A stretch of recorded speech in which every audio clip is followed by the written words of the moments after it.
We're counting down the top 100 basic D&D monsters. I'm not counting every monster from every book because that's just impossible. I've used every single one of the basic D&D monsters, many more than once. I've never used the four-armed troll though from Tyranny of Dragons, so I can't speak to that stat block and I'm not even gonna try. As for the rankings of these monsters, I'm gonna go off 3 categories. The first is how mechanically interesting is each one of these monster stat blocks. I don't want monsters to just be bags of hit points. I want them to have mechanics, either explicit or subtle, that make for interesting fights. The second category is simply name recognition. What type of narrative response do the monsters elicit? The status that a monster holds amongst the players does matter. If the stat block has interesting mechanics and is recognizable, major bonus points. And finally, I'm looking at how dangerous is the monster. Can it threaten players inside or outside of combat? And really, this stipulation is here to cut out those lackluster monsters that, while they might be thematically cool and have interesting mechanics, are overall weaker. So I think the experience is just a tad worse for those monsters. Mainly though, this is a holistic list assembled over years of experience. So for that reason, this list must be objectively correct. There can be no debate where these monsters are placed because there is a objectively correct order. With all that being said, let's get on to the list. Our first monster is an iconic one. We have the owlbear. As the name suggests, part owl, part bear, this is one of the most recognizable D&D monsters. It's also perfectly calibrated to test low-level parties.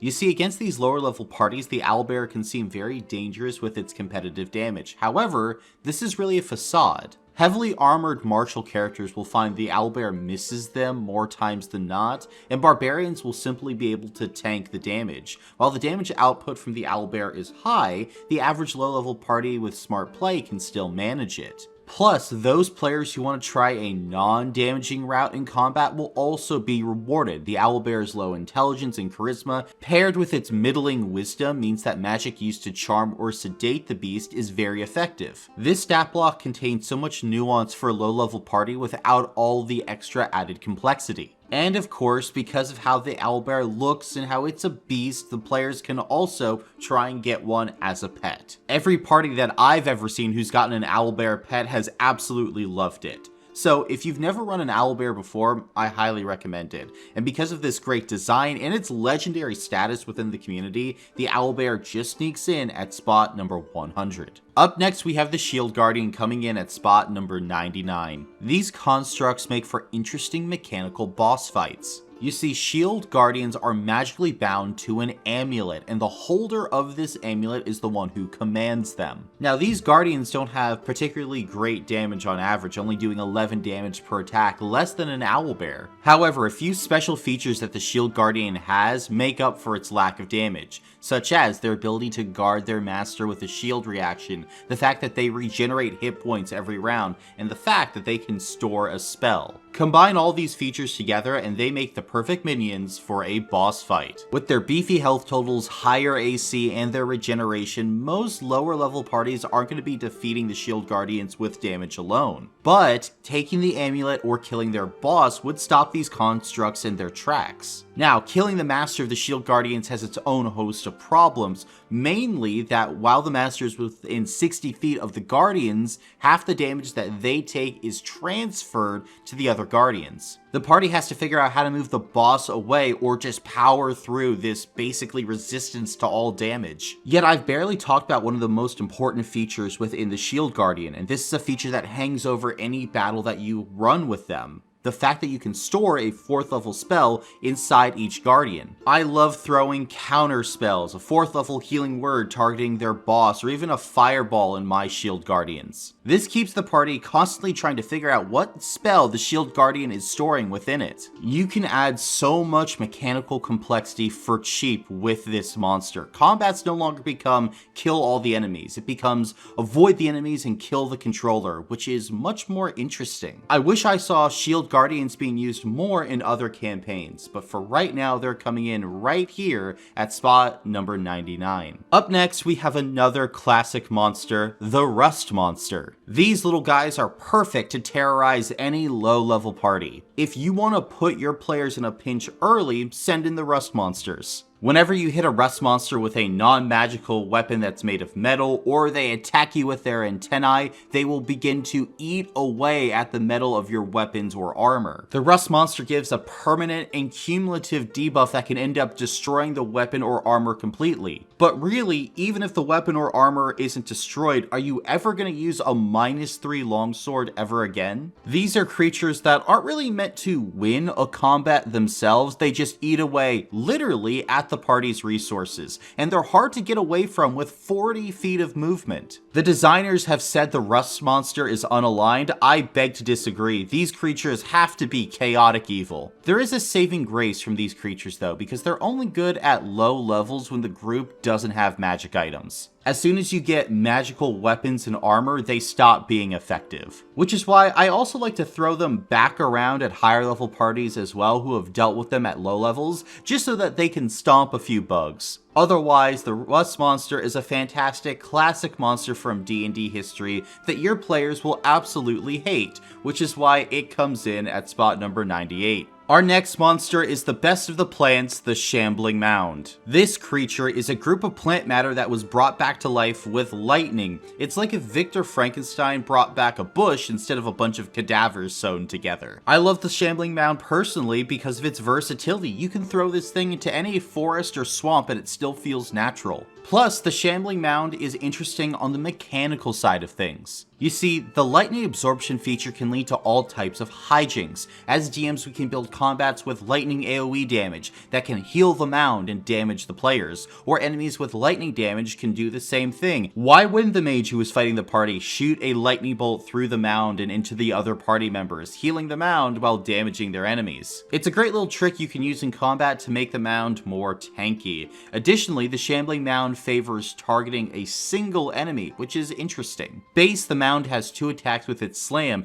and if it hits the same enemy twice, it can use its engulf for free. This helps to make combats less deadly with a Shambling Mound, because focusing on one character actually decreases lethality, but the monster stat block is giving you a payoff for doing this. It really feels like the best of both worlds here. However, the one bit of strangeness I've seen with this stat block is its resistance to both fire and cold damage. I feel like that's just kind of wrong. It's a plant. I often run mounds with fire vulnerability or cold vulnerability if it's more a swampy area that the players are fighting it in. Do you do the same? Tell me if you do, because I'd love to know if I'm in the minority on this. At the end of the day though, I think the Shambling Mound is a great creature to throw out your party, and also it has so many interesting mechanical flares for us as the DM to expand upon, which is why it's coming in at spot number 97. Next up is a creature that I consider to be one of the best tier 1 ending boss fights. It's the Fire Giant. Giants in D&D are incredible monsters to fight, standing 20 feet tall with massive amounts of damage and hit points to boot. I think in particular the Fire Giant stat block does the best job of balancing what giants should be. They offer up the scale and power and elemental nature of giants in a simple, understandable package. Players instantly get the theming behind a Fire Giant, and also these creatures are, of course, great in combat. I actually like to throw them against level 5 to 6 parties for a boss fight. Now, looking at them, they're CR 9, so why do I do this? Well, those 2 attacks do a hefty amount of damage. However, they're only 2 attacks, and the Fire Giant shouldn't ever outright kill a PC. The battle often becomes a back and forth struggle against a titanic foe, with players going down and popping back up. Now, one of the problems with giant fights is that they can sometimes devolve into a bit of a slog, so DMs have to do work to add some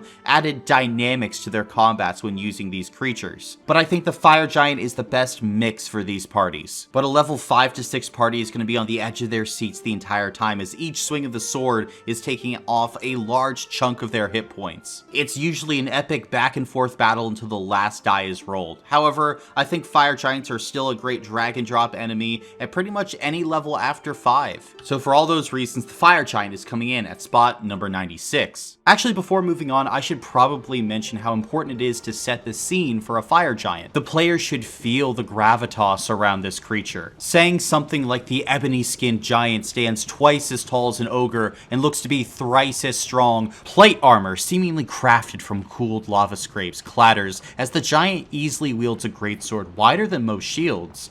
You'd fear for your life if that sword simply fell over. It boggles the mind to consider what will happen when it is swung with violent intent. Framing your monsters is incredibly important, which is something that my sponsor for this entire series, Describe, can help with. Describe offers more than 1,600 monster descriptions, as well as thousands of other descriptions ranging from places to dialogue, spells, characters, and more. They have a description for everything that you can drag and drop into your games to make them more immersive. Describe even has interactive maps and a massive audio library. And if you sign up using my code ENTERTHEDUNGEON, you get all of this at the highest tier for free for 4 weeks. Describe is truly one of the best Dungeon Master aids out there. So check out my sponsors for this series, Describe. Now, back to the video. And next up, our first undead breaks into the list. We have the Ghoul. And let me tell you a secret about ghouls. Despite them being CR1, they are still dangerous at every level. And why is that? Their claws. Ghouls can paralyze their targets with their claws. All it takes is one bad roll and bam, you can't move. And when there are 5 ghouls attacking you, things can get pretty dangerous. By the way, for those of you that don't already know, a paralyzed creature automatically takes critical hits when it's damaged within 5 feet of it. Even higher level PCs have to be wary of ghouls. Now, once Fireball enters the picture, these creatures become more manageable, but even still, with the right battle and enemy spacing, ghouls can challenge even tier 3 parties. For that reason, these undead murder machines are coming in at spot number 95. And look, for the next creature, a full moon is rising. But it's not for a werewolf. The next creature on our list is a wereboar, the better upgraded version of a werewolf. Yeah, I said it, wereboars overall are a better fight at more levels. They have higher damage to help reinforce the power of this creature, because all too often, I find that a werewolf's damage just isn't high enough. The wereboar also has a charge ability that adds even more damage, a relentless feature so that when it's dropped to 0 hit points, it comes back up to 1, and this can really spook a party. I won't lie, I think this is what a werewolf should be. The wereboar is a boss fight all on its own for a level 2 or 3 party, which I think is about right. This thing has all the mechanics of a werewolf, but better, and honestly, I will often reflavor wereboars into werewolves because it just feels better. If this creature were any more iconic, it would be higher on the list, but because I see it so rarely, and most people don't even know how good they are, the wereboar is coming in at spot number 94 on the list. And following up on our theme of X creature but better, we have the Rust Monster that's better, the Black Pudding at spot number 93. The Black Pudding is a Rust Monster that can win. It is an upgraded, more dangerous version of the Rust Monster. But why is it more dangerous? Well, firstly, it's immune to 4 types of damage, including slashing damage. Not non-magical slashing damage, any type of slashing damage. That means that all of those swords and axes your marshals keep using, well, they would be out of luck. However, they probably don't want to hit this creature because it's going to deal 1d8 acid damage to them, but it's also going to eat away at their weapons and armor. But the Black Pudding just doesn't care about metal, it also eats away at wood too. This thing is an equal opportunity equipment destroyer. I've seen so many shillelagh staves be lost to this thing. But apart from damaging you when you hit it and weakening your weapons and armor, the Black Pudding also has another very sinister trick, because when it's hit with lightning or slashing damage, it can split. That's right, one Black Pudding becomes 2, at least if both copies have at least 10 hit points each. This is triggered by receiving either lightning or slashing damage. This means that a Black Pudding can very easily begin to take over the action economy as they grow and outnumber the party. Remember that AoE lightning trick we talked about with the Shambling Mound earlier? Well, this same trick applies to Black Puddings to cause them to multiply across the battlefield. They can easily overwhelm a tier 1 party. Plus, and this is something that you maybe wouldn't expect, they are masters of the ambush. They have spider climbing, which means they love to climb up on top of ceilings and drop down on unsuspecting adventuring parties. They're rust monsters that can pose a danger in combat, so they get the 93rd spot on the list. Now, the next spot on the list is actually occupied by 2 creatures, the iconic Succubus and the Incubus. These beautiful devils are corruptors of mortals. They use their devilish seductions to cause mortals to fall to the infernal powers. The buses, as I call them, drive their way into the hearts of mortals,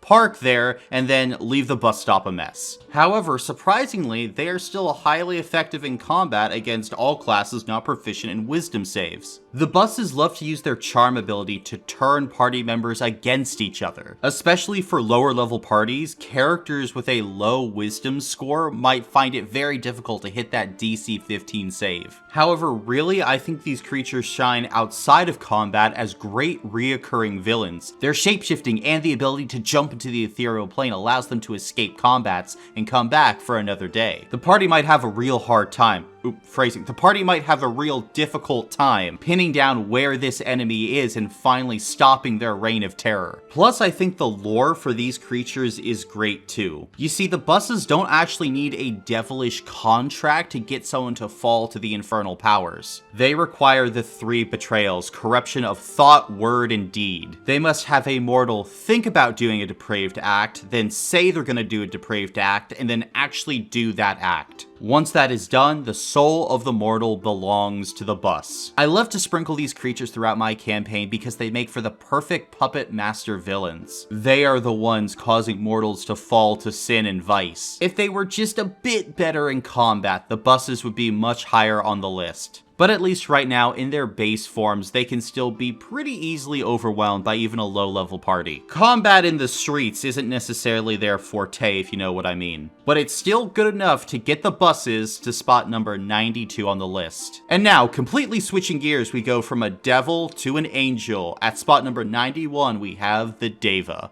You see, this lawful good celestial pulls double duty. On one hand, they make for a great NPC to take into battle on your side. You see, Devas act as divine messengers and agents of the gods. They're the ones that the gods send when a message must be delivered, either through words or by actions. So it is completely in the realm of possibility that a Deva might be sent to aid the party for a truly difficult battle, at least at earlier levels. And their arsenal reflects this. They have a healing touch ability that restores on average 20 hit points but cures someone from any curse, disease, poison, blindness, or deafness. They also have detect evil and good that they can cast at will, which is great for detecting the threats all around them. Plus, the Deva can shapeshift into any humanoid or beast. That means the Deva might initially appear as a helpful animal companion. They offer guidance to a party, but when the chips are down and their mission is about to be threatened, they transform into their true self and aid the party, turning the tide of combat or whatever situation they're in. Whether your party needs healing, damage, or just a hit point sink for the enemies, the Deva can provide it all. However, a Deva can still very much be a threat for a tier 1 or early tier 2 adventuring party. Their high damage, decent AC, and 90-foot flying speed can make it nearly impossible for some parties to kill these angels. I love deploying a Deva as the first major boss fight for evil campaigns. The gods are recognizing that this group of evil characters is going to cause problems in the future, so they deploy a Deva to stop them before they can get too powerful. But really, in any campaign, if the party just so happens to meet an angel, the Deva is the stat block I always like to turn to. Perhaps if they do well and impress the Deva, I might give them one of the magic items found in this video right here. Go and check it out, and also consider checking out my Patreon. I offer one-on-one DM coaching over there, homebrew content, and even Patreon exclusive videos. Also, thank you to all my patrons, and thank you for entering the dungeon.